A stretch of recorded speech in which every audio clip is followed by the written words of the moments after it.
अब देखो, अभी तक मैंने आपको गेम ऑफ थ्रोन्स सीरीज के बारे में कई बार कई सारी अपडेट दी है, क्योंकि भले ये शो खत्म हो चुका है बट ऑडियंस के बीच इसका क्रेज नहीं। जिनमें से एक अपडेट थी गेम ऑफ थ्रोन्स की स्पिन ऑफ सीरीज को लेकर, क्योंकि प्लेटफॉर्म काफी लंबे टाइम से गेम ऑफ थ्रोन्स की मल्टीपल स्पिन ऑफ सीरीज के ऊपर काम कर रहा है, जिसमें से 2 तो ऑफिशियली कंफर्म हो चुकी हैं एंड बाकी अभी भी अपने अर्ली डेवलपमेंट फेज में ही है। हो सकता है कि आगे चलकर हमें उनके बारे में भी कोई अपडेट जानने को मिले। अब अगर बात करें कंफर्म सीरीज के बारे में, जिनमें से एक का तो हमें सीजन 2 प्रेजेंट टाइम पर देखने को मिल ही रहा है, और अगर बात करें दूसरी वाली की तो वो होने वाली है a night of the 7 kingdoms, जो कि असल में फोकस करेगी जॉर्ज आर मार्टिन की बुक डंक एंड एग के ऊपर। एंड टू बी स्पेसिफिक, ये कोई स्पिन ऑफ सीरीज नहीं होने वाली है, बल्कि एक प्रीक्वल सीरीज है, क्योंकि इसकी कहानी सेट है गेम ऑफ थ्रोन्स के इवेंट से करीबन 1 सेंचुरी पहले। एंड कहानी फोकस करेगी सर डंकन द टॉल के ऊपर, जो कि एक नाइट है।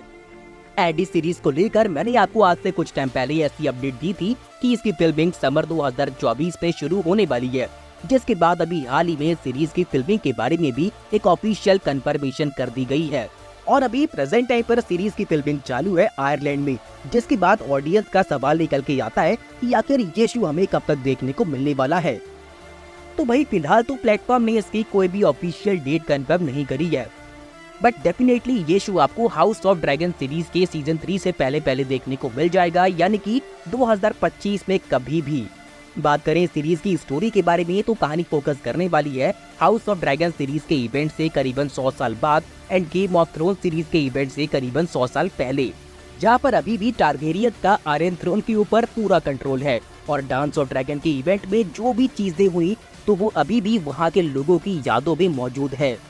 साथ ही अभी हाल ही में प्लेटफॉर्म ने इस सीरीज से एक फोटो भी रिवील किया है, जिसमें कि हमें देखने को मिलती है सर डंकन द टॉल की कास्टिंग, जिसके बारे में ऑडियंस का कहना है कि ये बुक के हिसाब से बिल्कुल परफेक्ट है। और क्योंकि अभी जस्ट शो की फिल्मिंग चालू हुई है, तो ऐसा मान के चलो कि अक्टूबर से लेकर नवंबर तक इसकी फिल्मिंग चलेगी ही, जिसके बाद ये शो जाएगा सीधा अपने पोस्ट वर्क में एंड उसमें कुछ टाइम के बाद ही हमें ये शो देखने को मिल पाएगा। हालांकि अगर बात करें ड्रैगन्स की, तो वो इसमें शायद हमें देखने को नहीं मिल पाएंगे, क्योंकि हम सभी जानते हैं कि डांस ऑफ द ड्रैगन के इवेंट पर सभी ड्रैगन्स लगभग मर चुके थे, तो इसमें वीएफएक्स का में भी उतना लोड ना पड़े, जिसकी वजह से हमें ये शो जल्दी देखने को मिल पाएगा। बाकी आप में से कौन कौन इसके लिए बहुत ज्यादा बेसब्री से वेट कर रहा है, तो नीचे #A night of the 7 kingdoms comment करना मत भूलना। आगे इसको लेकर जो भी अपडेट होगी मैं आपको ऐसे ही इन्फॉर्म करता रहूंगा।